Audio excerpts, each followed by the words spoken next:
예, 굿모닝입니다. 예, 그 외국에서는 좋은 아침입니다. 이 인사가 굉장히 좋은 인사거든요. 그래서 아침 인사에 우리는 이제 안녕히 주무셨습니까? 좀 밤을 인사한다면 이제 외국 사람들은 아침이 온 것을 기뻐하거든요. 새로운 하루가 시작되다. 좋은 아침입니다. 저도 이제 외국에 계속 살다 보니까 좋은 아침입니다라는 인사가 더 빨리 나오지. 어젯밤에 잘 주무셨습니까? 이런 인사가 이제 잘 안 나오고, 한국 사람들은 식사하셨습니까? 근데 외국에서는 절대 그 식사했냐고 안 물어봅니다. 어, 오늘이 벌써 이제 마지막 날이네요. 제가 처음에 법계 집회를 시작할 때 좀 부담스럽더라고요. 야, 7시간 동안 이 법계로 말씀을 전하는데 이거 1시간 하면 할 거 없겠는데 막 이런 생각도 들고, 또 3일이면 충분할 것 같은데 이제 이런 생각도 있었는데요.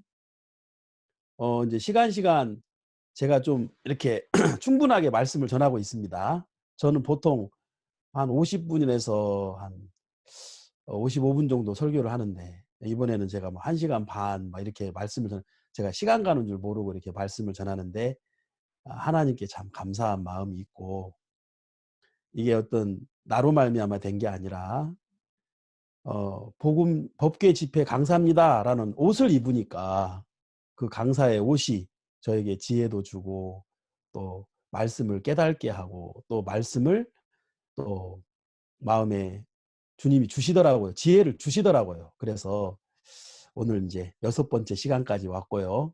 오늘 저녁에 마지막 시간인데, 어, 처음에는 빨리 끝났으면 좋겠다 했는데 이제 마지막 날이 되니까 좀 섭섭해지면서 예, 좀 아쉬움이 나고 그러네요. 예, 물론 끝나기 때문에 이런 말 할 수 있는 겁니다. 네, 여러분 함께 이렇게 말씀 안에서 나눌 수 있어서 너무 감사합니다. 열왕기상, 오늘 아침에는 열왕기상 6장에 있는 말씀을 보시겠습니다. 열왕기상 6장 14절 11절부터 제가 보시겠습니다. 11절, 예, 11절부터 제가 읽겠습니다. 여호와여 가라사대, 내가 만일 내 법도를 따르며 나의 모든 계명을 지켜 그대로 행하면 내가 내 아비 다윗에게 한 말을 내게 확실히 이룰 것이요, 내가 또한 이스라엘 자손 가운데 거한 성 이스라엘을 버리지 아니하리라. 솔로몬이 전 건축하기를 마치고 널판으로 전에 전 마루에서 천장까지의 벽에 입히고, 또 잣나무 놓고, 또 전 뒤편에서부터 20규빗 되는 곳에 마루에서 천장까지 백향목 널판으로 가로막아 며, 내소 장이 40규빗이며 전 안에 입힌 백향목에는 박과 핀 꽃을 아로새겼고 모두 백향목이라. 여호와의 언약궤를 두기 위하여 전 안에 내소를 예비하였는데 그 광이 20규빗이요 고가 20규빗이라 정금으로 입혔고 백향목 다도 입혔더라. 솔로몬이 정금으로 외소 안에 입히고 내소 앞에 금사슬로 건너지르고 내소를 금으로 온 전을 금으로 입히기를 마치고 내소에 속한 단의 전부를 금으로 입혔더라. 22절까지 읽었습니다. 어, 이스라엘 백성에게 이제 모세를 통해서 율법의 돌판이 내려왔습니다. 율법의 돌판이 내려오면서 이스라엘에게 죄가 드러나고 사망의 역사가 시작되면서 하나님께서 성막을 주셨습니다. 성막을 받았을 때 이스라엘은 광야 생활을 하고 있었기 때문에 이 성막은 이동식이어야 했습니다. 그래서 텐트로 되어 있는 겁니다. 천막으로.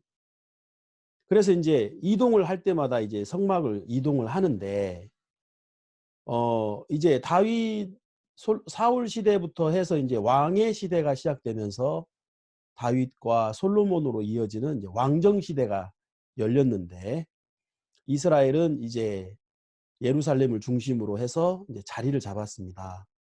그러면서 다윗의 마음속에 성막이 아니라 이제 그때까지만 해도 이제 성막으로 되어져 있는 그 성막을 보면서 성전을 짓기로 하나님의 전이 필요하다는 것을 느끼면서 다윗이 성전을 짓는 준비를 하고 이제 솔로몬 왕이 성전을 짓습니다.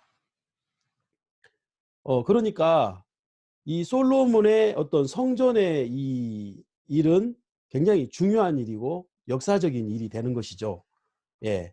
그래서 성막이 모세 시대 때 내려오게 되고 솔로몬 시대 때 이제 성전이 건축이 되고 이 성전이 이제 바벨론 시대 때 퇴락하게 되면서 무너지면서 재건립을 하면서 제2성전이 지어지는데 그때가 이제 헤롯 시대가 되어지고 헤롯 1세 때 그리고 이제 BC 70년에 로마군에 의해서 이 이성전이 무너지고 그러면서 이제 이스라엘은 지금도 유대인들은 제3성전을 짓기를 온 마음을 쓰는 거죠.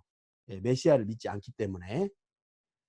근데 이제 우리가 알아야 되는 건 이제 예수님이 이 땅에 오셔서 이 성전을 헐라 그랬습니다. 그리고 내가 사흘 동안 이걸 일으키리라. 그러면서 예수님의 몸이 성전이기 때문에 예수님의 성전된 몸을 의미하는 겁니다. 그러면 성막과 성전은 예수님의 그림자죠. 그러니까 성막과 성전이 참 성막과 성전이 아니고요. 참 성소가 아니라 하늘 성소가 진정한 성소고 이 땅에 있는 성전은 형상이 아닌 것입니다. 그래서 이제 예수님이 이 땅에 오신 이후로는 더 이상 이 성막이나 성전이 이제 의미가 없는 거죠.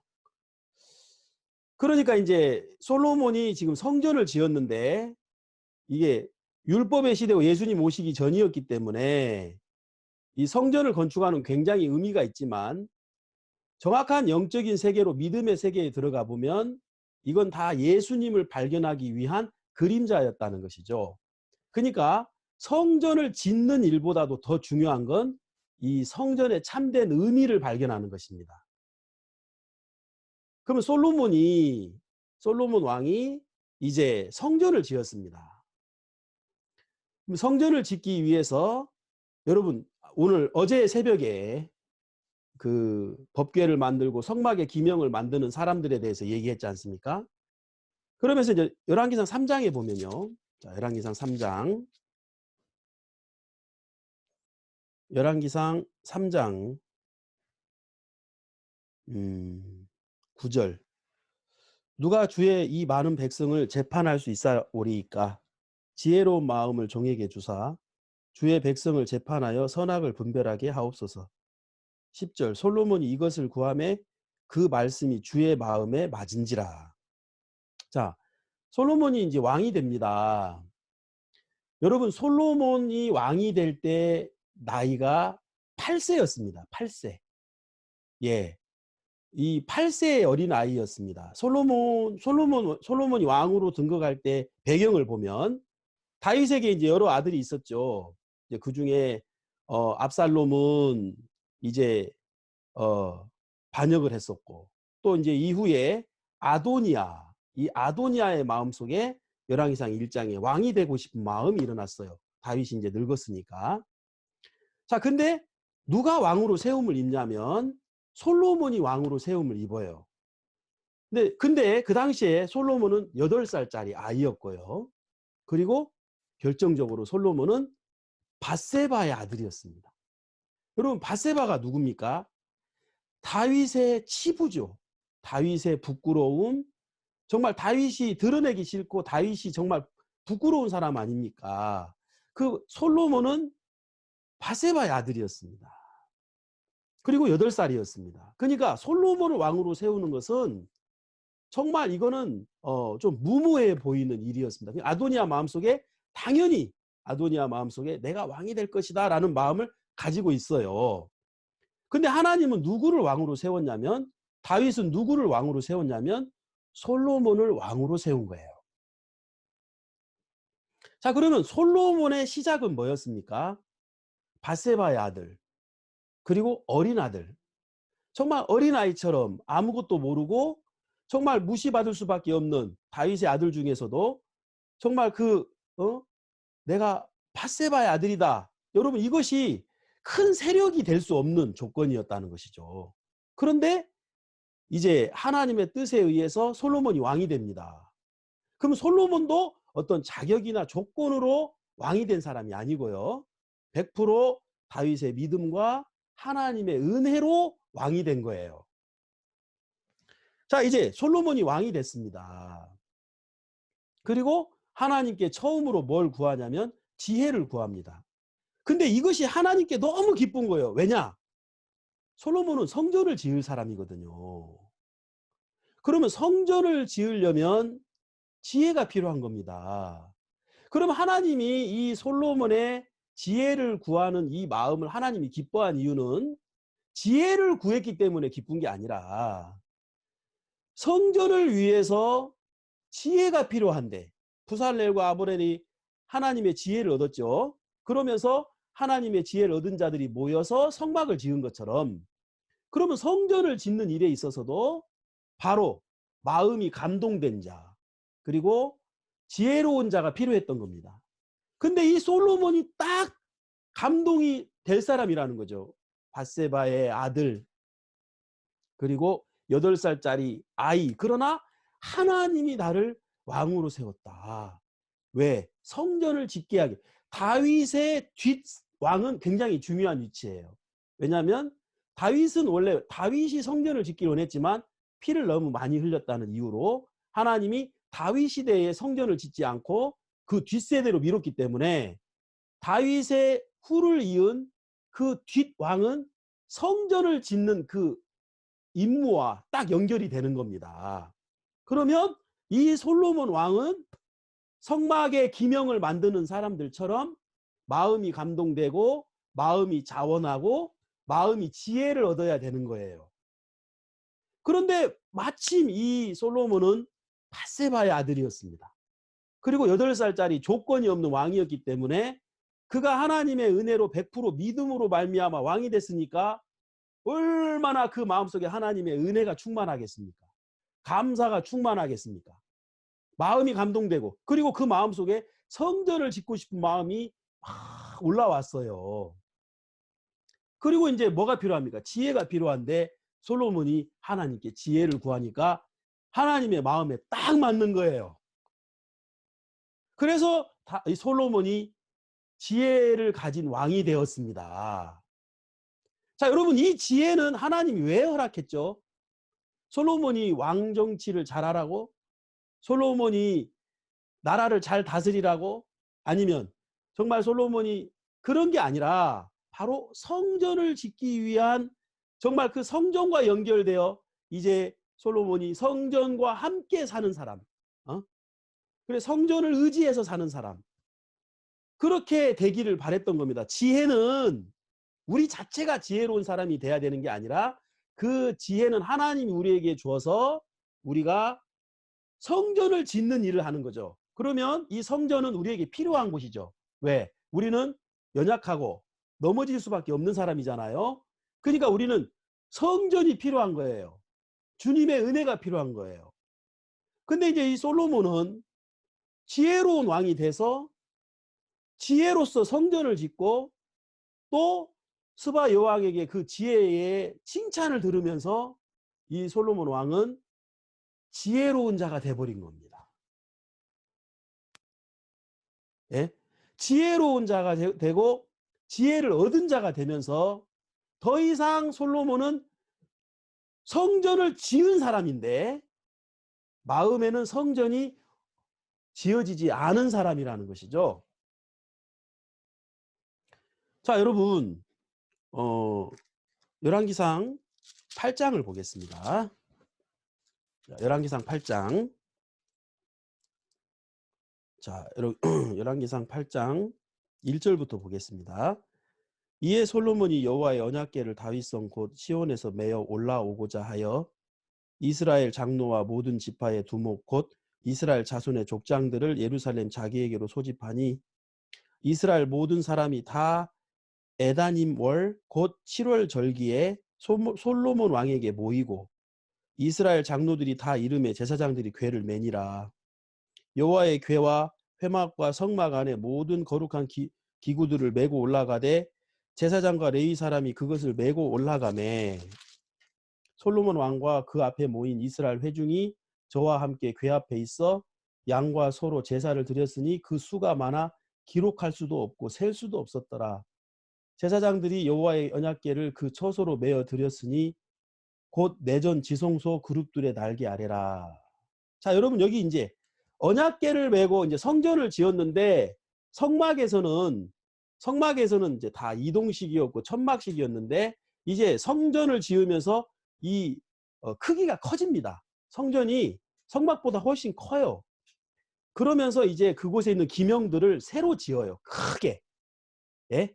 크게 짓는 거예요. 그런데 언약궤, 이 법궤는 새로 짓지 않습니다. 법궤만 빼고 다 지어집니다. 이게 이제 영적인 의미죠. 뚜껑을 덮으신 하나님의 그 법궤는 성전이 지어져도 바뀌지 않는다. 다른 건 다 바뀔지라도 그 하나님의 의지는 그 언약궤로 가는 거예요.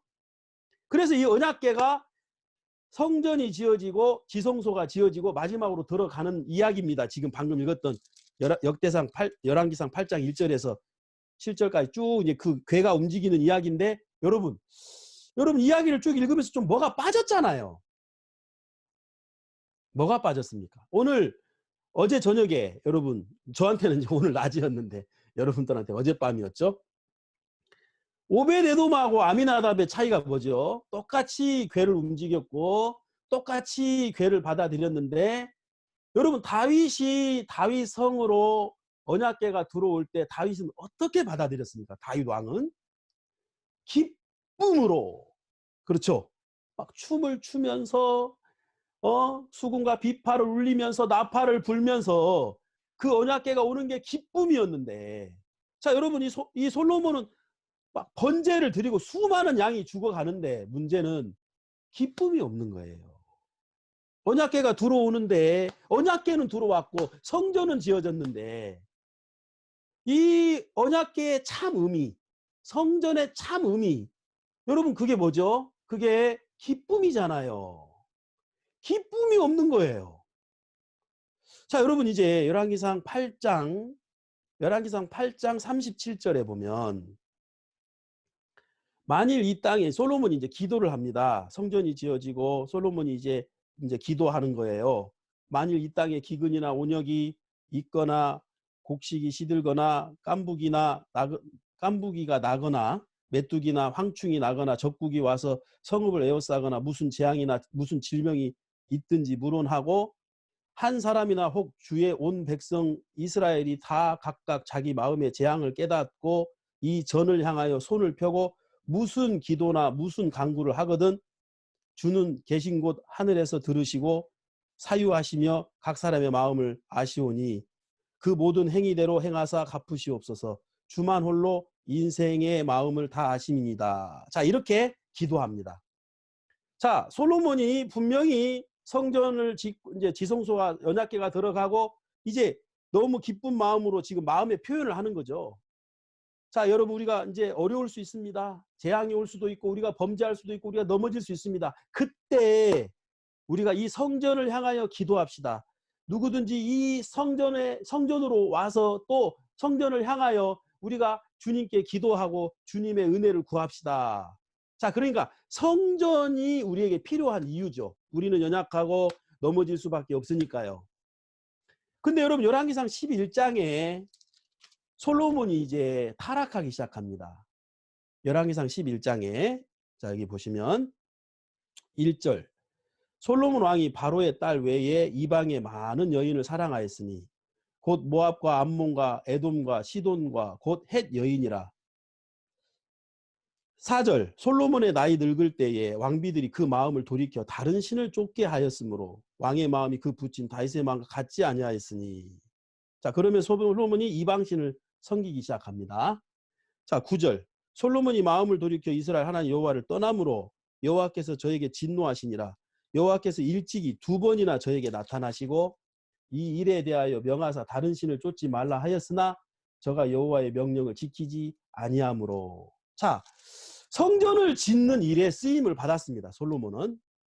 그리고 언약궤를 넣는 지성소를 짓는 일에 법궤를 넣는 일에 쓰임을 받았습니다. 성막을 짓고 성막이 성전으로 지어지는 놀라운 일에, 정말 역사적인 일에, 또 하나님의 은혜를 입은 일에 쓰임을 받았는데, 정작 솔로몬은 본인이 이제 정말 마음이 무너지고 타락했을 때, 그때 어떻게 해야 됩니까? 여러분, 다윗 왕도 우리아의 아내 바세바를 취하는 범죄를 했을 때가 있었어요. 또 솔로몬도 이방 여인에게 쫓아서 이제 여인들에 빠져서 그럴 때가 있었어요. 근데 여러분, 차이점이 있죠. 다윗 왕은 옆에 나단 선지자가 있었어요. 제가 이제 열왕기상 2장부터 11장까지가 솔로몬의 이 어떤 왕정 시대를 기록했는데, 열왕기상 2장부터 11장까지 솔로몬의 생애에 단 한 번도 선지자가 나오지 않더라고요. 여러분, 다윗 왕의 생애를 보면 다윗 왕은 첫 번째 사무엘이라는 선지자가 있었고, 두 번째 나단이라는 선지자가 있었고, 또 갓이라는 선지자가 있었습니다. 자, 그래서 다윗이 왕으로 기름을 부을 때, 또 다윗이 이제 사울의 시대를 극복할 때 사무엘이라는 왕이 있었고요. 선지자가 있었고요. 그리고 다윗이 범죄하고 넘어졌을 때 나단이라는 선지자가 있었고, 또 다윗에게 갓이라는 선지자가 있어서 다윗의 인생에 항상 선지자가 있었어요. 그래서 다윗 왕은 선지자와 동행한 이야기예요. 스스로 왕이니까. 여러분, 왕은 누굽니까? 결정을 할 수 있고 자기 스스로 살 수 있는 사람인데, 다윗은 스스로 살지 않았습니다. 옆에 선지자가 있었어요. 그런데 여러분 보세요. 솔로몬은 선지자가 없는 거예요. 솔로몬의 인생에, 여러분, 사람은 연약하고 넘어질 수밖에 없습니다. 예, 우리가 잘못될 수 있고 넘어질 수가 있는데, 솔로몬은 분명히 그리고 기도했어요. 우리가 뭐 죄를 짓거나 아니면 범죄하거나 아니면 기근이 오거나 적군이 왔을 때 어떻게 하라? 성전을 향하여 우리가 기도하자. 성전을 향하여 마음을 꺾자. 그 성전은 여러분 건물을 말하는 게 아니죠. 그 성전은 법궤 대신 그 하나님의 마음, 우리의 허물과 죄를 덮으신 하나님의 마음, 맞습니까? 그리고 선지자, 하나님의 종이라는 것이죠. 예. 그러면 솔로몬은 외형적으로 그 성전을 지은 사람이지 마음의 성전은 짓지 않았다. 예. 자, 여러분, 다윗이라는 사람, 다윗 왕하고 솔로몬 왕이 업적으로 비교하자면 솔로몬 왕이 훨씬 큰 업적을 가지고 있고 이스라엘의 전성기를 만들었습니다. 그러나 다윗 시대에는 수많은 전쟁이 있었고 솔로몬 시대에는 지혜가 있었습니다. 그러니까 솔로몬이 지혜를 얻어서 성전을 짓고 지혜를 얻어서 하나님을 의지하고 지혜를 얻어서, 여러분, 참된 지혜는 하나님께 가게 하는 거죠. 참된 지혜는 스스로 지혜로운 자가 되는 게 아니라, 참된 지혜는 내가 부족한 걸 깨닫는 게 지혜죠. 내가 틀린 걸 발견하는 게 지혜죠. 그래서 내가 부족하고 내가 틀리기 때문에 여러분, 우리가 어디로 갑니까? 성전으로 가는 것이고, 또 성전의 제사장에게 가는 것이고, 또 선지자에게 가야 되는데, 솔로몬은 한 번도 성전에 간 적이 없고 성전을 향하여 무릎을 꿇은 적이 없고 하나님의 선지자를 찾은 적이 없습니다. 자, 여러분, 제가 이제 시편에 보니까 다윗의 신앙을 표현했습니다. 시편 131편을 다 같이 한번 보시겠습니다.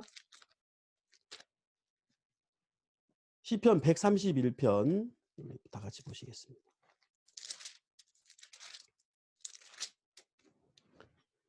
예, 1절부터 여기 시편 131편 다윗의 시 곧 성전에 올라가는 노래 그랬죠?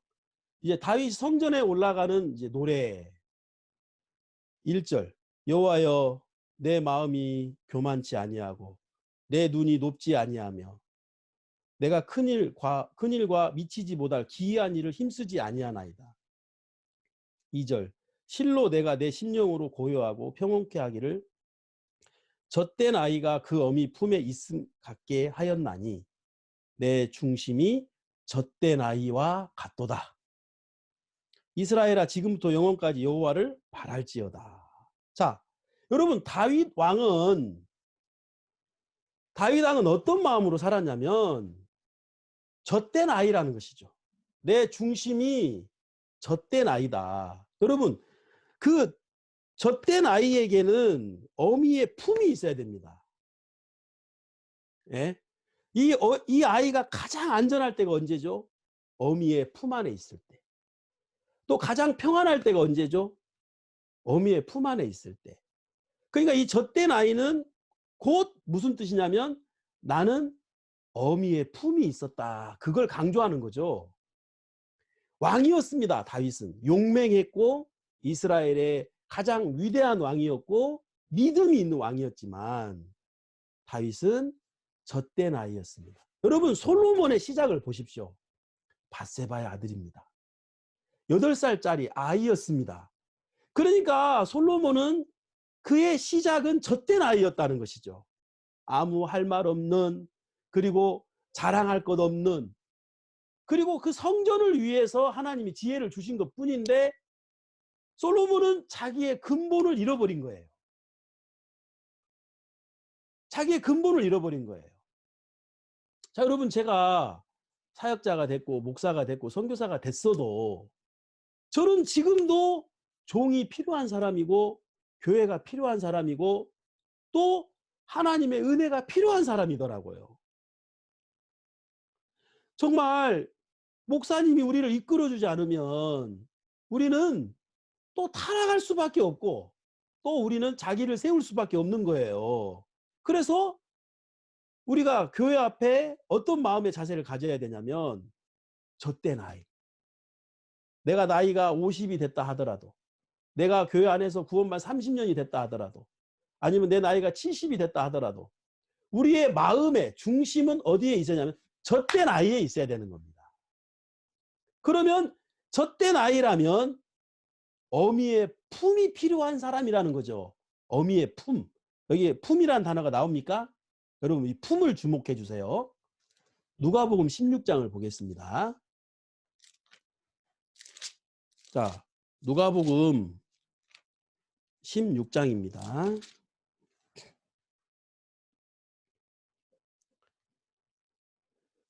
누가복음 16장 19절 한 부자가 있어 자색옷과 고운 베옷을 입고 날마다 호화로 연락하는데 나사로라 이름한 한 거지가 헌대를 앓으며 그 부자의 대문에 누워 부자의 상에서 떨어지는 것으로 배불리려 하매 심지어 개들이 와서 그 헌대를 핥더라.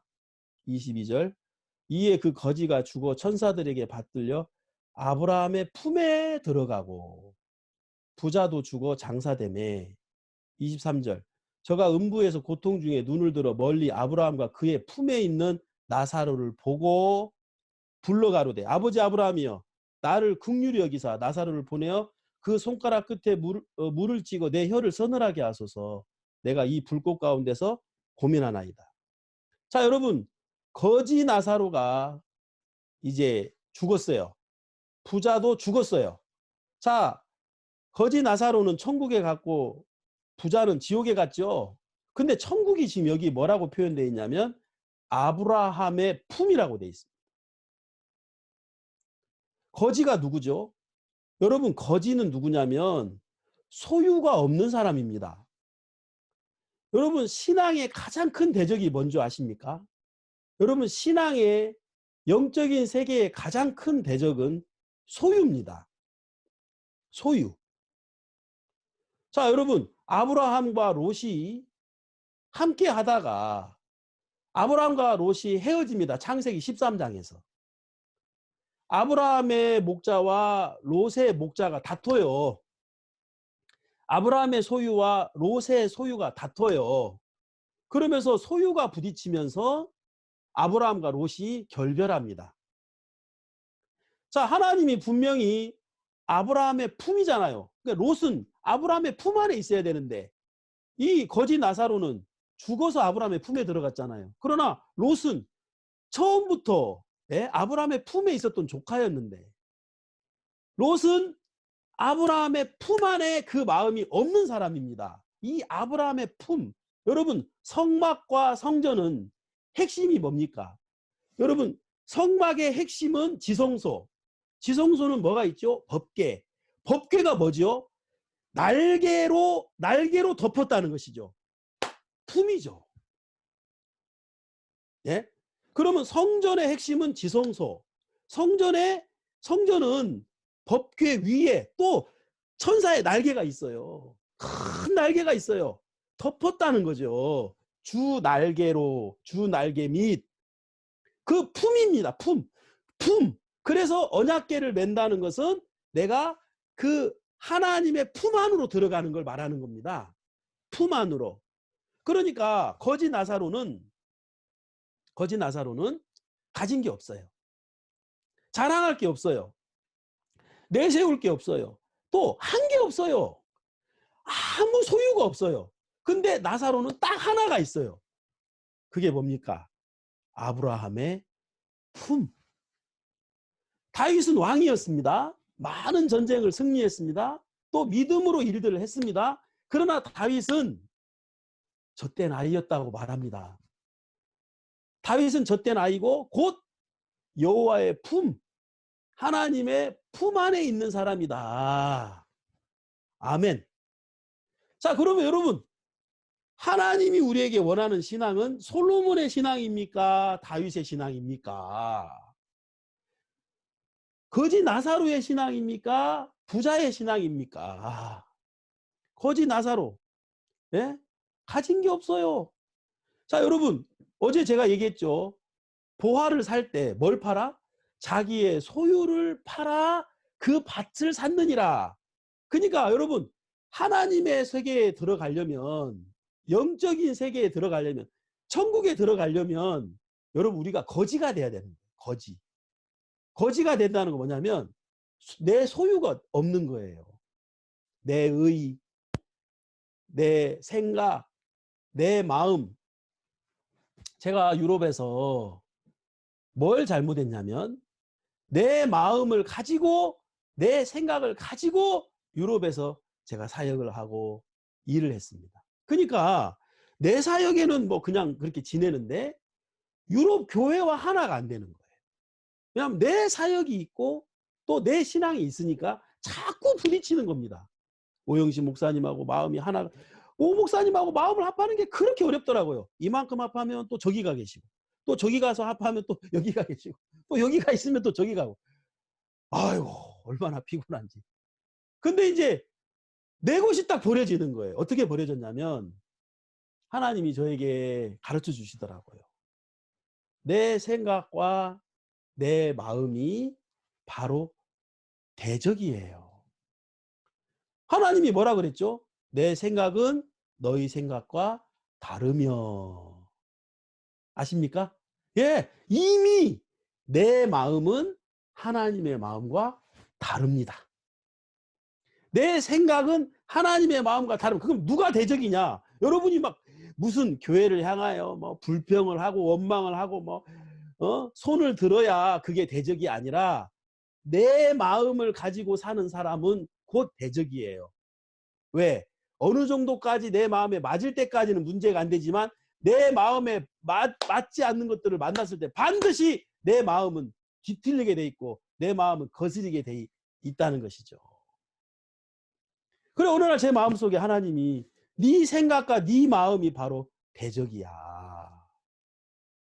제가 그때부터는 제 생각을 말을 못 하겠더라고요. 제 마음을 말을 못 하겠더라고요. 그러면서 제가 거지가 됐습니다.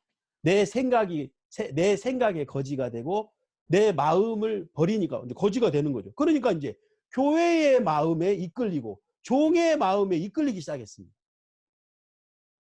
온라인 CLF를 합시다. 예. 기쁨으로. 예? 야, 우리 칸타타를 합시다. 예. CLF를 합시다. 예. 너무 신기한 건 내가 빠지고 내가 버려지니까 하나님의 말씀이 일을 하는 것입니다. 하나님의 마음이 일을 하는 것입니다. 자, 여러분 여기 누가복음 16장에 이 부자가 뭐라고 얘기하냐면 여러분 보세요. 부자하고 아브라함의 대화를 잠깐 보겠습니다. 여기 27절 누가복음 16장 27절 가로되 그러면 구하노니 아버지여 나사로를 내 아버지의 집에 보내소서. 내 형제 다섯이 있으니 저희에게 증거하게 하여 저희로 이 고통받는 곳에 오지 않게 하소서. 이거 누구 생각이죠? 부자의 생각입니다. 자, 29절 아브라함이 가로되 저희에게 모세와 선지자들이 있으니 그들에게 들을지니라. 30절 가로되 그렇지 아니하니이다. 자, 여러분 지금 부자가 어디 있어요? 지옥에 있습니다. 예? 지옥에 갔다는 것은 이미 틀렸다는 것이고 이미 망한 거잖아요. 그런데도 자기 생각을 말합니다. 아버지 아브라함이여 만일 죽은 자에게서 저희에게 가는 자가 있으면 회개하리이다. 31절 가로되 모세와 선지자들에게 듣지 아니하면 비록 죽은 자 가운데 살아나는 자가 있을지라도 권함을 받지 아니하리라. 자, 여러분 죽은 자가 살아나는 역사가 있고 모세와 선지자들에게 듣는 게 있어요. 어떤 게 더 큰 역사입니까? 여기 31절을 자세히 보세요. 죽은 자가 살아나는 역사하고 모세와 선지자들의 말씀을 듣는 거하고 무엇이 더 큰 역사입니까? 모세와 선지자들에게 듣는 거예요. 죽은 자가 살아나는 역사, 그 역사 아닙니다. 여러분, 성경이 말하는 가장 큰 역사는 뭐냐면 모세와 선지자들의 말을 듣는 것입니다. 여러분, 솔로몬은 성전을 지었습니다. 솔로몬은 아주 위대하고 지혜롭고 그를 만나는 모든 사람이 존경하는 위대한 왕이었지만 솔로몬은 선지자가 없었고 모세와 선지자가 없었고 모세와 선지자의 말을 들을 수 없는 사람이었습니다. 그러면 솔로몬에게는 저울로 재보면 우리가 생각할 때는 솔로몬이 위대한 역사를 한 사람이지만 여러분 누가복음 16장 31절의 기준으로 보면 솔로몬은 저울에 재보면 돈 되는 게 하나도 없어요. 마치 이제 제가 옛날에 고물상 해봤어요. 중학교 2학년 때 이제 집회하는데 학생 때 작정을 했는데 돈이 없으니까 어떤 형제님하고 같이 이제 고물 장사를 했어요. 그래서 막 고물 팔아요 하면서 막 산더미처럼 쌌어요. 뭐 박스에 뭐에 막 했는데 우리는 무게가 엄청 나가는데 돈이 얼마 안 되고 어떤 아저씨는 구루마에 그 리어카 죄송합니다. 구루마가 아니고 그 리어카 니아카에 이렇게 끌고 와가지고 그냥 뭐 구리 이만큼 가져왔는데 아니 그게 돈이 되는 거예요. 아니 우리가 훨씬 무거운데 우리는 돈 안 되는 것만 가져왔고 거기는 딱 돈 되는 것만 가져왔고 제가 그날 깨달았어요. 아 이게 많다고 좋은 게 아니구나. 자 여러분 엄청나게 많은 역사를 했을지라도 하나님이 인정하는 믿음은 거지가 부자보다 낫습니다. 거지가 부자보다 훨씬 위대한 사람입니다. 왜요? 거지는 아브라함의 품, 모세와 선지자가 있었습니다.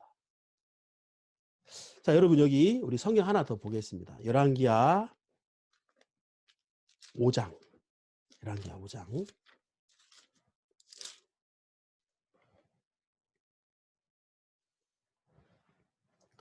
열왕기하 5장 1절. 아람 왕의 군대 장관 나아만은 그 주인 앞에서 크고 존귀한 자니 이는 여호와께서 전에 저로 아람을 구원하게 하셨습니다. 저는 큰 용사나 문둥병자더라. 2절. 전에 아람 사람이 떼를 지어 나가서 이스라엘 땅에서 작은 계집아이 하나를 사로잡으며 저가 나아만의 아내에게 수종들더니 3절 그 주모에게 이르되 우리 주인이 사마리아에 계신 선지자 앞에 계셨으면 좋겠나이다. 저가 그 문둥병을 고치리이다. 자, 여러분 여기 나아만이 있고 계집아이가 있는데 나아만하고 계집아이를 한번 비교해 봅시다. 나아만은 여러분 여기 이름이 있어요. 나아만. 계집아이는 이름도 없어요. 그냥 계집아이예요. 예? 나아만은 군대 장관이에요. 계집아이는 종이에요. 계집종. 나아만은 지금 이 아람, 시리아죠. 엄청나게 많은 소유가 있어요. 계집아이는 포로로 잡혀왔으니까 다 빼앗긴 거예요. 집도 없어요. 부모님도 없어요. 엄마도 없어요. 형제도 없어요. 아무것도 없어요. 진짜 아무것도 없어요. 근데 문둥병이 딱 나아만에게 왔습니다. 문둥병을 딱 만난 거예요. 문둥병을 딱 만났는데 나아만은 문둥병 앞에 절망으로 그냥 팍 떨어져 나가고 문둥병을 이길 힘이 없는 거예요. 예? 근데 계집아이는 그 문둥병을 향하여 뭐라고 얘기하냐면 이거 아무것도 아니에요. 예? 계집아이니까 목소리가 얼마나 간들간들 하겠어요. 예? 이거 아무것도 아니에요. 박 목사님은 이거 아무것도 아니야 이렇게 하시지만 계집아이는 이거 아무것도 아니에요. 문둥병이 어떻게 아무것도 아니에요. 왜 아무것도 아니에요. 사마리아에 계신 선지자 앞에 계셨으면 좋겠나이다. 자, 여러분 계집아이는 사마리아 선지자하고 멀리 떨어져 있지만 마음에 사마리아 선지자가 있더라. 예? 계집아이는 사마리아 선지자의 품 안에 있는 사람이었다는 것이죠. 아무것도 없어요. 그런데 계집아이는 딱 하나 있어요. 뭐죠? 사마리아에 계신 선지자입니다. 나아만은 다 있어요. 다 있어요. 근데 하나 없어요. 뭡니까? 선지자가 없어요. 그러니까 평상시에는 아무 문제가 안 돼요. 평상시에는 막 계집아이가 늘 근데 문둥병을 딱 만나면 어려움을 만나면 문제를 만나면 나아만은 그냥 무너집니다. 여러분이 왜 무너지죠? 어려움 앞에 우리가 왜 무너지죠? 내가 약하니까요? 믿음이 없으니까요? 아니요. 왜 우리는 부담을 못 넘죠? 왜 우리는 어려움을 못 넘죠? 왜 우리는 넘어지죠? 선지자가 없는 거예요. 하나님의 종이 없는 거예요. 여러분 다윗도 넘어졌습니다. 다윗이 2번 넘어졌어요. 성경에는 뭐 2번뿐 아니고 여러 번 넘어졌겠죠. 예, 다윗은 넘어졌습니다. 확실하게 넘어졌습니다. 솔로몬도 넘어졌습니다. 여러분 삼손도 넘어졌습니다.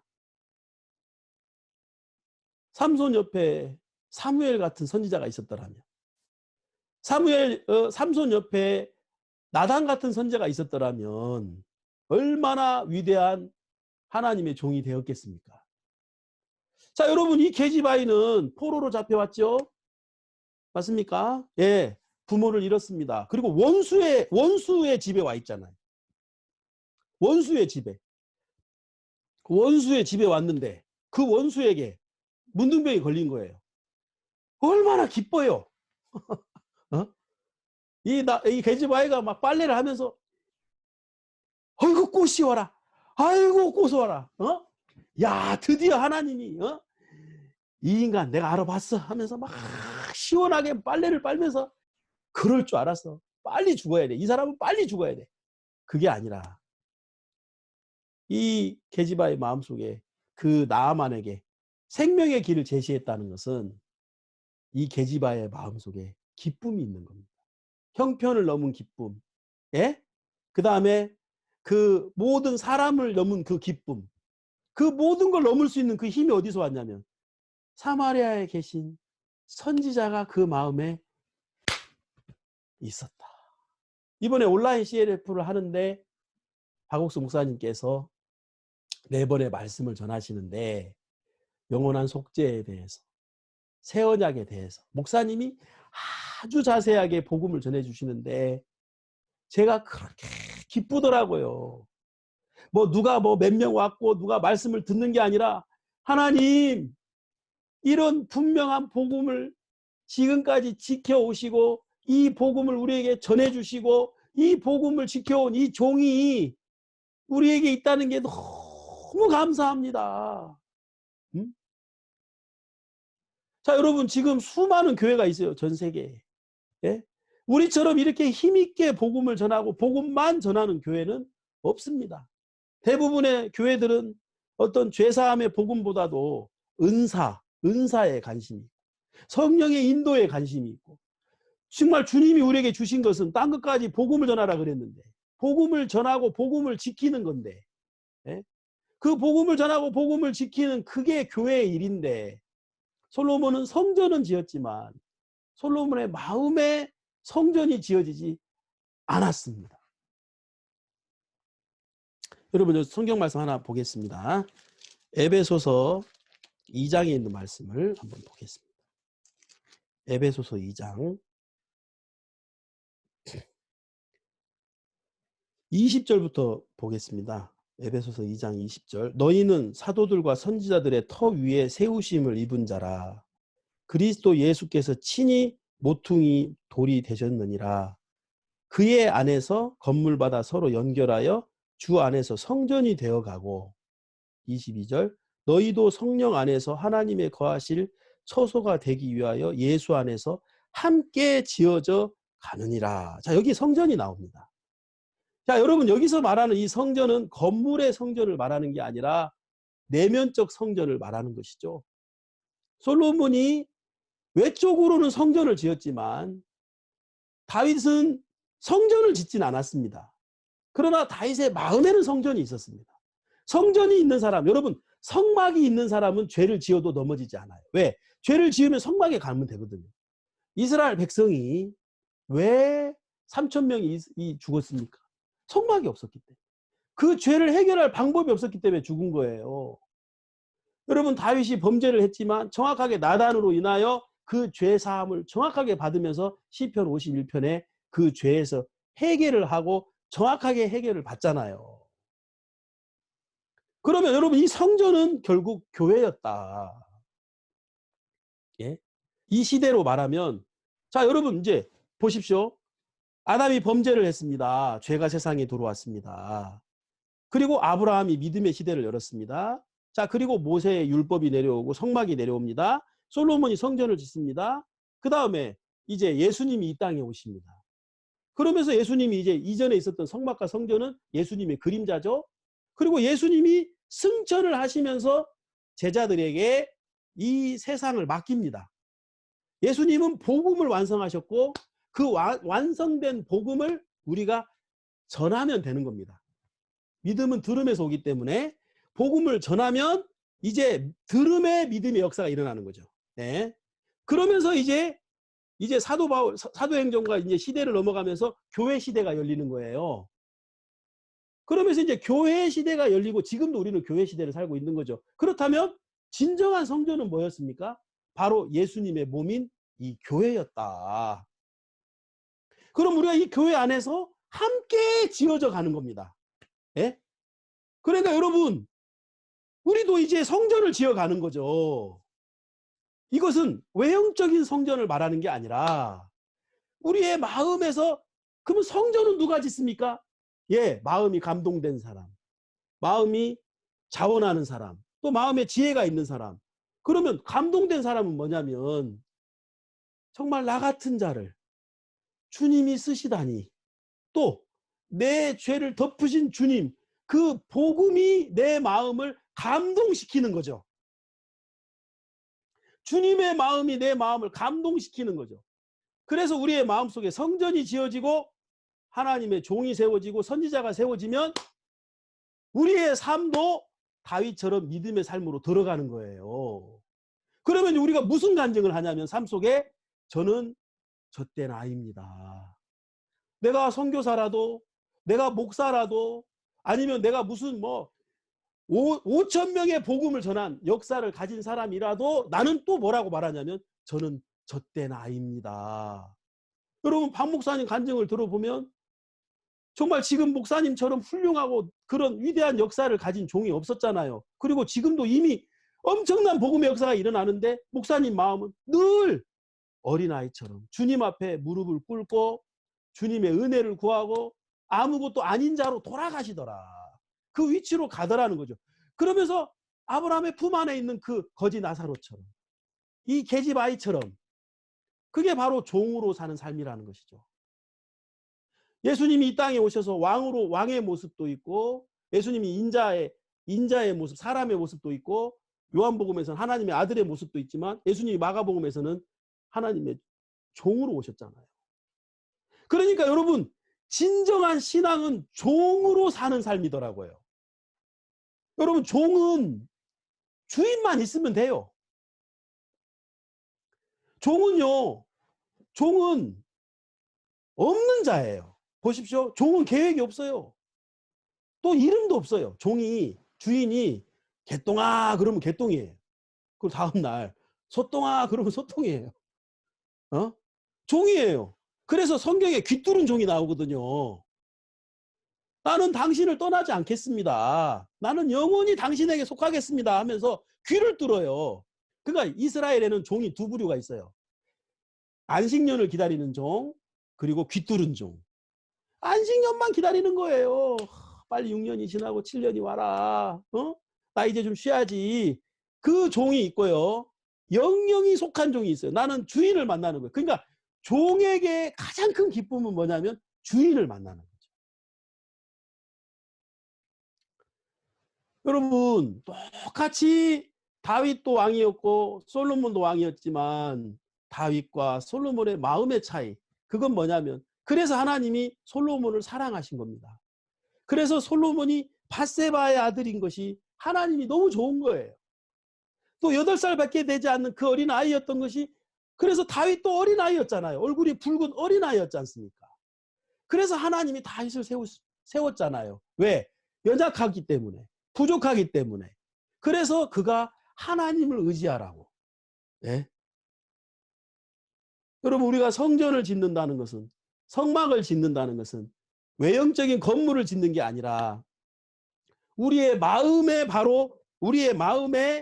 성전이 있어야 됩니다. 다시 말하면 내 마음에 종의 방이 있어야 되는 것이고, 내 마음에 바로 교회가 지어져야 된다는 것이죠. 내가 이제 교회의 품 안에, 종의 품 안에 살으라고 하나님 우리에게 교회를 주신 거예요. 여러분, 솔로몬은 성전은 지었지만 마음의 성전이 없는 것처럼, 우리가 구원받고 지금 교회 안에 있지만 마음의 교회가 없으면, 예? 자, 여러분, 우리가 또 교만해질 수 있습니다. 또 우리가 잘못될 수 있습니다. 그러나 하나님의 종이 있고 성전이 있으면 다 회복이 되더라고요. 제가 선교 나올 때 저는 그냥 선교 가면 되는 줄 알았어요. 어느 날 2005년도 11월 달 11월 말에 서울에 그때 올림픽 체조 경기장에서 대전도 집회가 있었는데 그냥 참석했는데, 그때 이제 우리 그 김성훈 목사님이 저를 불렀어요. 김진수 전도사, 그때 제가 전도사였는데 일로 와요. 예 하고 가니까, 오늘 교회에서 결정했습니다. 김진수 전도사는 핀란드로 선교를 가기로 결정했습니다. 제가 그냥 제대로 참석했는데, 그리고 제가 제 아내한테 여보 네이버 찾아봐서 핀란드 쳐봐. 그러니까 제 아내가 필리핀을 찾았어요. 그래가지고 필리핀 아니고 핀란드. 그래가지고 이제 핀란드를 쳤는데, 전 핀란드가 유럽인지 몰랐어요. 아, 유럽 저 북쪽에 있는 막 완전 제가 이제 좀 북극곰처럼 생겼잖아요. 핀란드하고 딱 어울리잖아요. 예? 그래서 이제 핀란드 가요. 심란한 거예요. 선교 가기 전에는 막 선교 간다 그러면 막 선교 막 멋있어 보이고, 막 영상 교제 때 선교사님도 막 야 선교 나도 막 선교 한번 가서 막, 근데 막상 선교 가니까 막 거기서 살 걸 생각하니까 엄청 심란한 거예요. 근데 마음 한구석에 그래도 뭐 다 뭐 선교사님도 가니까 다 되더만 뭐 가면 되는 거 아니야? 그래서 이제 가벼운 마음으로 이제 강남교회 갔습니다. 그래서 한 3, 4일 있다가 이제 비행기표 날짜가 돼서 12월 8일 날 한국에서 비행기표를 타려고 아침에 기도회 마치면 이제 인사드리고 오후 2시 비행기로 이제 넘어가야 되는데, 기도회를 하는데 이제 비행기 시간이 얼마 안 남았어요. 기도를 하는데 기도가 끝나면 목사님께서 이 사람들 선교 가면 안 돼 그러시는 거예요.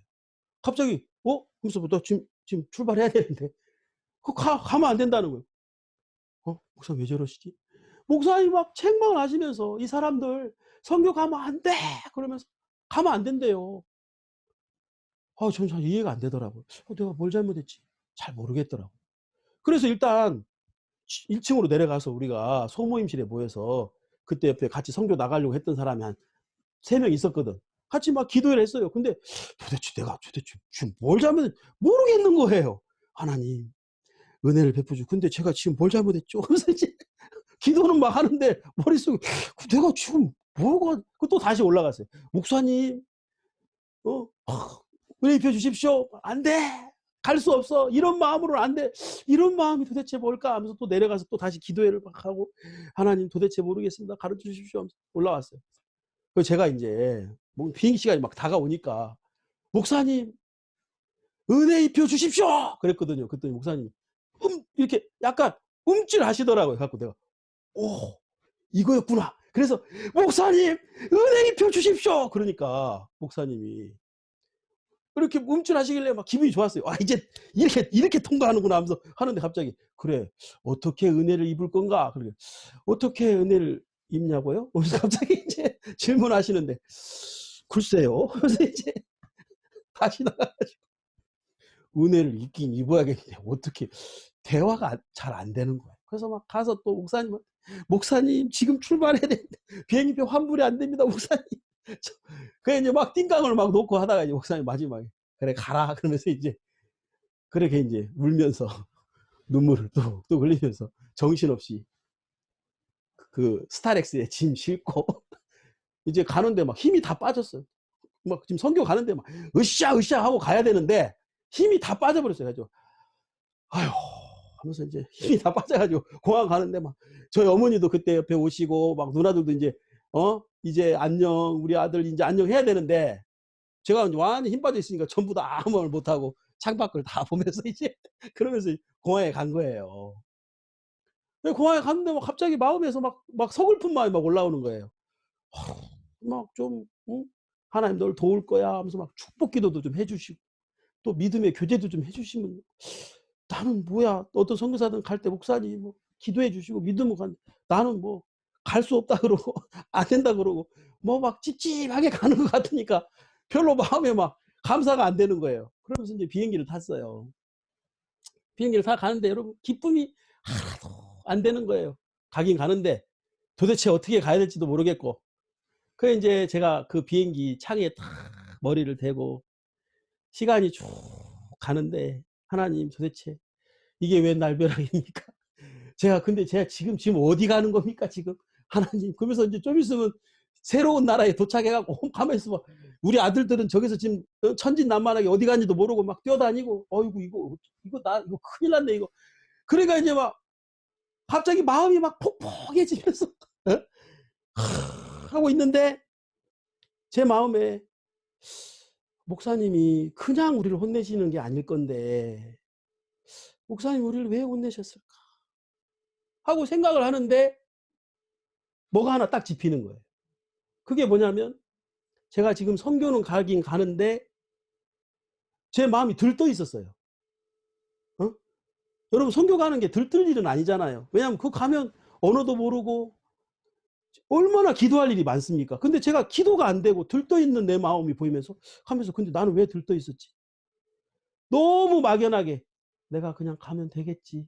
내가 그래도 평택에서 사역하면서 좀 은혜를 입었으니까. 그리고 막 사역자님들이 저한테 막, 야 어떻게 사역을 했길래 선교를 다 가? 야 평택에서 우리 김진수 선사가 참 사역을 잘했나 봐. 막 이런 얘기를 제가 여기서 막 주워 들었어요. 또 그런 것도 잘 안 빠져나가잖아요. 그러니까 마음에 내가 그래도 사역하면서 은혜 입은 사람, 내가 또 이렇게 하면 될 것 같은 그런 마음들이 막 이제 보이는 거예요. 비행기 안에서. 내가 마음이 잘못됐구나. 그러면서 그 목사님이 우리에게 아까 했던 그 말씀, 너희들이 하나님께 무릎 꿇지 않는데 어떻게 보내? 너희들 마음이 주님을 의지 않고 주님을 찾지 않는데 내가 너희들 어떻게 보내? 근데 그 말씀이 막 떠오르면서 막 눈물이 막 나는 거예요. 목사님, 제가 너무 교만했습니다. 그 비행기 안에서 혼자 막 마음이 꺾이는 거예요. 근데 가만있어 봐. 좀 있으면 이제 새로운 나라에 가는데 뭐 먹고 살아? 막 갑자기 이제 새로운 곳에 가야 되는데 좀 있으면 공항에 도착해서 우리 아들 데리고 이제 집도 얻어야 되고 갑자기 막 그 비행기 안에서 무릎을 꿇고요. 제가 하나님, 하나님 하면서 마음에서 막 기도가 되는 거예요.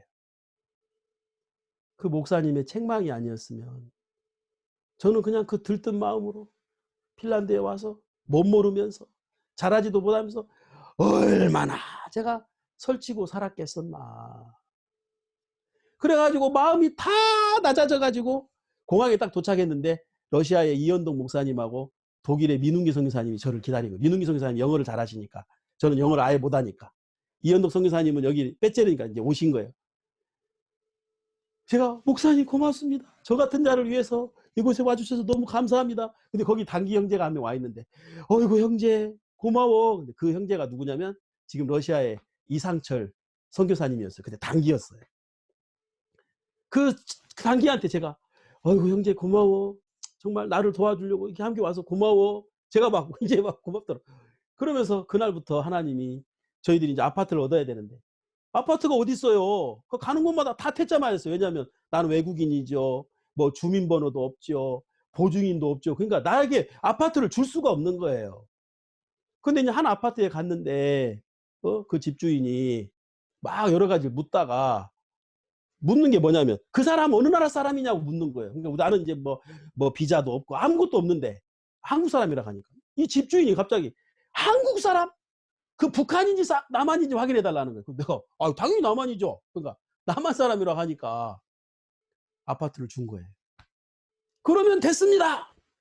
자기가 지금 모스크바에, 러시아 모스크바에 살고 있는데 옆에 지금 한국인 친구가 한 명 있는데 그렇게 그 친구가 좋대요. 친절하고. 그래가지고 한국인에 대해서 마음을 다 열고 있는데 제가 한국 사람이라 하니까 패스 해가지고 아파트를 제가 얻은 거예요. 핀란드 도착한 지 이틀 만에. 한국인이란 이유 때문에.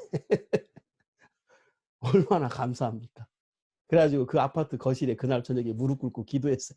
하나님, 저를 불쌍히 여겨주셔서 감사합니다. 거실에 아무것도 없고 소파도 없고 아무것도 없어요. 와, 이제 여기서 어떻게 살지 하고 있다가 버스 정류장에 앉아가지고 막 제가 막 심란해가 한숨을 푹 쉬고 있는데 어떤 핀란드 배 뿔룩 튀어난 저보다 훨씬 3배 뚱뚱한 사람이 제 앞에 딱 서가지고 어디서 왔어요? 예, I'm from South Korea. 그러니까 당신은 뭐 하는 사람이에요? 미셔나리 하면서 막 선교사라고 하니까 갑자기 이 사람이 할렐루야 막 그러는 거예요. 거기서 뭐 이런 미친 사람이 다 있나 막 이러고 있었는데 이 사람이 좀 전에 자기 예배당에서 기도했대요. 하나님 저에게 당신의 미션을 주시면 제가 당신을 위해서 일하겠습니다 했는데 불쌍한 선교사 한 명이 앞에 있는 거예요. 그러면서 내가 당신을 돕겠다 하면서 그날부터 매일 저희 집에 왔어요. 매일. 그래가지고 저를 도와서 저희들이 가족이 여기서 비자를 신청할 수 있었고 또 뭐 여러 가지 뭐 소파 사는 거 뭐 스파게티 만드는 거 뭐 빵 만드는 거 뭐 오븐 쓰는 법 뭐 한 달 동안 이 사람이 다 가르쳐줬어요. 저는 뭐 마트 가가지고 뭐가 먹는 건지 뭐가 안 먹는 건지 몰랐는데 다 가르쳐줘가지고 그러면서 은혜로 하나님이 저를 살게 하셨습니다. 근데 그 처음에 제가 입었던 그 모든 은혜가 어디서 왔냐면 목사님의 책망이었어요. 저는 그냥 철없어가지고 그냥 그렇게 가면 될 줄 알았는데 목사님이 넌 그대로 그렇게 가면 안 돼. 그 책망이 제 마음을 은혜 앞으로 가게 했고 무릎을 꿇게 했고 핀란드에 와서 선교의 시작을 하나님 앞에서 은혜를 구하도록 하나님이 저를 이끄셨습니다. 그리고 지금 14년 동안 저는 핀란드가 싫어서 떠나려고 했고 또 정말 슬픔 속에 어려움 속에 제 마음이 무너지고 고통 속에 있었을 때마다 목사님이 그때마다 오셔서 제 마음을 건져주시고 이끌어주시고 바꿔주시고 그리고 유럽 선교사들처럼 진짜 여러분 어디가 사역도 못하고 교회 성도가 몇 명입니까 하면은 제일 힘들고 제발 그 질문 안 했으면 좋겠고, 우리는 그런 선교사들인데 목사님께서 오셔서 너희 몇 명 나와? 예, 10명 나옵니다. 이야, 선교 잘한다. 사역 잘한다. 우리를 칭찬해 주시고 유럽이 복음의 중심이라고 외쳐주시면서 우리의 마음을 담대하고 힘있게 복음으로 살 수 있도록 이끌어주는 종이 우리에게 있었습니다. 제가 오늘 정말 이 솔로몬을 생각할 때에 이 솔로몬은 정말 시작이 젖된 아이였지만 솔로몬은 지혜를 얻은 이후로 또 성전을 짓고 난 이후로 또 자기의 성전을 짓고 난 이후로 솔로몬의 궁을 짓고 난 이후로 수많은 사람의 칭찬을 들으므로 또 수많은 업적을 남기면서 부흥의 시대를 만들면서 자기가 아무것도 아닌 자였다는 그 길을 떠났고 다윗은 일평생을 젖된 아이로서 하나님의 품 안에 있었고. 자, 여러분, 우리가 어떤 신앙을 해야 됩니까? 여러분, 우리는 여러분 법궤 위에 두 천사가 날개를 폈습니다. 무슨 뜻이죠? 열지 마. 그리고 이 법궤를 매라. 무슨 뜻이죠? 내 아래로 들어와. 내 품 안으로 들어와. 하나님의 품을 말하는 게 법궤였습니다. 아멘. 그 법궤가 성전을 짓고 마지막으로 들어오는데 솔로몬의 마음속에 기쁨이 없는 거예요. 솔로몬의 마음에 기쁨이 없죠. 법궤에 담겨있는 하나님의 마음, 법궤에 담겨있는 그 주님의 은혜, 법궤에 담겨있는 그 주님의 믿음이 솔로몬의 마음을 감동시켜서 그 마음속에 법궤를 움직이는 게 중요한 게 아니라 온 힘을 다하여 온 목소리를 당하여 큰 소리로 외치며 춤을 추며 법궤를 받아들여야 되는데 솔로몬은 일은 했습니다. 요압처럼 일은 했고 역사는 했고 정말 역사적인 인물이었지만 그의 마음속에 하나님의 은혜가 빠졌지 않습니까? 네? 그 마음속에 감동이 없잖아요. 자, 여러분, 저는 정말 이 솔로몬을 보면서 주님 앞에 정말 깊은 생각이 됩니다. 정말 참된 신앙은 무엇일까? 정말 우리가 어떤 신앙을 해야 됩니까? 예? 여러분, 우리가 뭐 간증이 있으면 얼마나 있습니까? 역사가 있으면 얼마나 있습니까? 또 우리가 잘했으면 또 얼마나 잘했습니까? 우리는 다 하나님 앞에, 교회 앞에, 종 앞에 젖된 아이입니다. 아멘. 그리고 우리가 하나님 앞에 거짓입니다. 그래서 우리의 소유가 없습니다, 여러분. 우리 죽으면 다 놓고 갑니다. 내게 어디 있습니까? 내 이름이 어디 있습니까? 그래서 우리가 하나만 있으면 됩니다. 그게 바로 아브라함의 품. 그게 바로 교회. 그게 바로 하나님의 종, 선지자였다. 그래서 우리의 시작과 끝이 반드시 선지자와 함께 있어야 됩니다. 다윗처럼. 정말 다윗에게 사무엘이라는 선지자가 있었고 다윗에게 바로 나단이라는 선지자가 있었고 가시 선지자가 있었던 것처럼 저도 정말 교회의 작품이더라고요. 교회의 인도더라고요. 제가 선교사가 된 것도 교회에 제가 정말 지금 이렇게 유럽에서 사역을 할 수 있는 이 모든 것이 다 어디서 왔습니까? 제가 잘한 게 하나 있는데 그게 뭐냐면 지금까지 교회 안에 있는 거예요. 교회 안에 있는 거예요. 그게 잘한 거더라고요. 교회 안에 있는 거예요. 마음이 종 안에 있는 거예요. 우리가 이제 칸타타를 하는데 일막을 하고 싶은데 옷을 어디서 만들어요? 유목사님이 다 도와주시는 거예요. 우리가 유럽에 캠프를 하는데 물질이 너무 부족한 거예요. 우리가 물질이 어디 있습니까? 우리가 막 작정을 해도 우리가 만들 수 있는 물질은 한계가 있는데 또 우리 전북 지역에서 또 유목사님이 이렇게 밀어주시는 거예요. 진짜 큰 힘으로 밀어주시는 거예요. 그 힘으로 우리가 칸타타를 한 거예요. 작년에 일막을 하는데 전주에서 다 의상을 지원해주고 도와주지 않았으면 우리 못해요. 그러니까 내 믿음이 아니죠. 다 교회의 믿음이고 우리는 은혜를 입은 것 뿐이더라고요. 아멘. 저도 목사가 됐고 선교사가 됐지만 김진수는 똑같아요. 여전히. 살찐 거 보세요. 여전히. 근데 제가 교회가 있고 종이 있더라고요. 꼭 계집아이처럼. 그래서 그 품 안에서 제가 큰 소리 치는 겁니다. 그 교회의 품 안에서, 주님의 품 안에서, 교회의 품 안에서 제가 자랑하고 큰 소리 치는 거지 저는 할 말이 없습니다. 오늘 법계에 이런 말씀을 제가 전하지만 뭐 사실 제가 말씀을 전하지만 제 것은 하나도 없어요. 다 교회에서 배운 거고 교회에서 저에게 준 거예요. 사실입니다. 예. 그리고 제가 여기서 말씀을 전하고 복음을 전하는 사람들이 막 아이고 목사님, 어떤 일반교회 목사님, 당신을 만난 건 하나님의 은혜였다 막 그러는데 제가요. 아이고 참 제가 살면서 이런 얘기를 다 듣네. 이거 다 목사님 작품이죠. 박국환 전사님이 오늘 아침에 사역자 모임하는데 저한테 목사님 막 전주교회에서 막 박국환 전사님 말씀을 들으면 은혜 입었다 막 간증을 막 듣는데 막 몸둘 바를 모르겠다 하고 막 저한테 목사님 이럴 때는 어떻게 해야 됩니까? 저한테 그러더라고요. 그래서 괜찮아. 좀 교만해질 수도 있고 마음도 뜰 수 있어. 그러나 자네 마음속에 교회를 믿으면 돼. 종들을 믿으면 돼. 우리가 가만 안 둬. 교만해가지고 마음 높아지는 걸 우리가 가만 두겠어? 괜찮아. 어느 정도까지는 또 그런 것도 한번 받아보는 것도 괜찮아. 하지만 명심해. 우리의 마음속에 열매가 커야 되는 게 아니라 뿌리가 커야 돼. 이러면서 우리가 이제 자유롭게 교제를 하는 겁니다. 제가 그 전사님 고맙더라고요. 마음의 얘기를 하잖아요. 은큼하게 내가 이런 말 하면 교만하다 하겠지 하고 말 얘기 안 하는 게 아니라 얼마나 이렇게 자유롭습니까? 이게 우리 유럽 선교사들의 교제입니다. 어린아이처럼 유 목사님이 유럽에 오시고 핀란드 오시면 제가 목사님 품에 있어요. 목사님 이런 거 잘 안 됩니다. 목사님 이런 부분을 좀 도와주십시오. 진짜 이런 교회와 종들의 품이 우리에게 있어서 우리가 살게 됐다.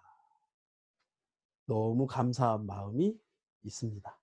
오늘 우리가 깊이 솔로몬에 대해서 우리가 묵상을 하고 참된 신앙에 대해서 우리가 돌아보고 이제 우리도 다윗처럼 우리의 중심이 젖된 아이로 살게 되기를 바랍니다. 여러분 교회 안에 교회의 품 안에 거하십시오. 종들의 품 안에 거하십시오. 그리고 절대 여러분 떡국농 가는장처럼 여러분이 앞에 가면 안 됩니다. 우리가 말씀 뒤에 법궤 뒤에 법궤 아래 그래서 우리가 그곳에서 하나님의 은혜로 담대하게 믿음으로 사는 것입니다. 말씀 여기까지 마치겠습니다.